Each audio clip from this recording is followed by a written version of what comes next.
Self Mrs Amarjeet from Guru Harikrishan senior secondary public school Rai Singh Nagar class 7। हम जो है आपको पता ही है कि लेसन जो है 10 हमारा चल रहा है चायोबी मौसी की पेंशन। इसकी लेखिका थी पी जामिनी देवी। तो आपको पता है इस लेसन में जैसा कि मैंने बताया था कि एक ये स्त्री की कहानी है जो कि सरकारी जो दफ्तरों से बड़ी परेशान हो चुकी है। उसके पति की मृत्यु हो गई है और उसके पास सारे प्रमाण पत्र हैं, लेकिन फिर भी उसको पेंशन लेने के लिए बार बार वहाँ पे भटकना पड़ता है, जाना पड़ता है, चक्कर लगाने पड़ते हैं, लेकिन उसका कार्य फिर भी नहीं हो पाता। और यही कहानी जो है इसका हमने कुछ भाग पढ़ा था और इसको आगे बढ़ाते हैं। और बच्चों आगे हम पढ़ते हैं। देखिए,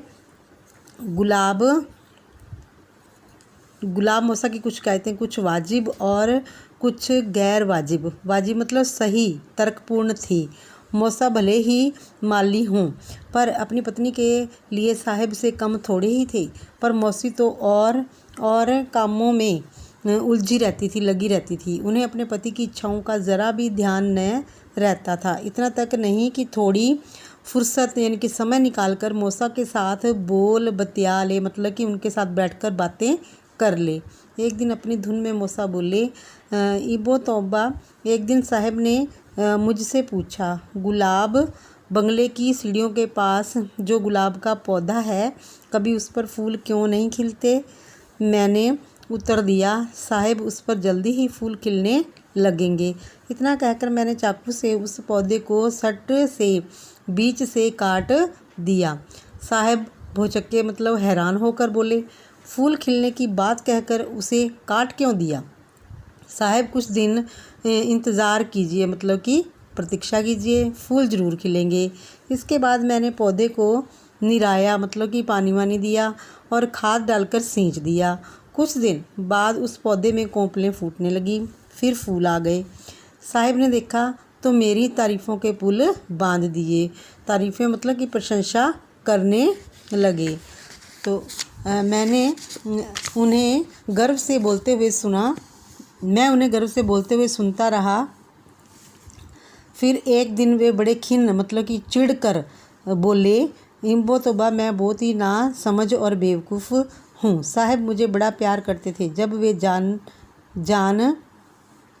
जाने लगे तो मुझसे एक पूछा, गुलाब तुम्हें कुछ चाहिए तो बोलो। साहब एक दुकान खोल सकूं, ज़मीन का इतना सा टुकड़ा दिला दीजिए। उन्होंने कबोल इकाई में बहुत सारी ज़मीन देने की बात कही। मैं तो बाज़ार के पास ज़मीन चाहता था। कंटीला झाड़ झंकाड़ से भरा सुनसान जंगल मुझे नहीं अच्छा लगता था। साहब लोग बुद्धिमान होते हैं, मतलब अक्लमंद होते हैं। उन्हें अंदाज़ा था वो ज़मीन 10-20 साल बाद दुकान के लिए उम्दा मतलब बड़ी अच्छी साबित होगी।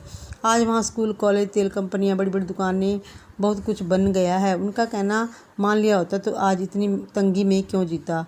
और भी अनेक बातें उन्होंने सुनाई थी। चाओबी मौसी के यहाँ पहुँचा। मुझे देखते ही वे पुलकित हो गई, मतलब बड़ी खुश हो गई, अपना दर्द भूल गई। बोली, इम्बो तौबा, बहुत अच्छा हुआ तुम आ गए। मैं कई दिन से तुम्हें कुछ काम सौंपना चाहती थी। यह कहकर वे मुड़ी और अपने बिस्तर के गद्दे के नीचे टटोलने लगी। कपड़े में लिपटा कागज़ों का एक पुलिंदा मतलब एक गुच्छा उसने निकाला और दर्द में भी उठकर कपड़े की गांठ खोली। कुछ पुराने कागज़ निकाले, गोल गोल लिपटे कागज़ जिन पर अंगूठा लगा हुआ था। मुझे देते हुए कहने लगी, देखो बेटा, ये तुम्हारे मौसा की नौकरी के प्रमाण हैं, मतलब कि प्रमाण पत्र हैं, सबूत हैं कि तुम्हारे जो है मौसा जी नौकरी करते थे। मौसा को मरे एक अरसा हो गया। पेंशन मिलने से बहुत पहले ही भगवान को प्यारे हो गए थे। तो अब उनकी पत्नी को उनकी पेंशन मिलनी चाहिए थी। मौसी, इतने दिन में मुझे तो पेंशन की बाबत पता नहीं था बेटा, इसके लिए ख़ास लोगों से सिफारिश करनी होती है। इसलिए सना तौबा भाग दौड़ कर रहा था। थोड़ा थोड़ा करके काफ़ी खर्च भी हो चुका है। कागज़ात तैयार कराने में काफ़ी दिन लग गए हैं। ज़माना जानता है तुम्हारे मौसा मर चुके हैं, पर यहाँ मरने के भी सर्टिफिकेट की ज़रूरत आ पड़ी है। तो बच्चों इतना लेसन हमने पढ़ा है और इसका अगला भाग जो है हम कल पढ़ेंगे। आपने इसको पढ़ना है, इसके वर्ड मीनिंग जो है वो लर्न करने हैं और जो है इस अच्छे से इसकी रीडिंग भी लगानी है। थैंक्स।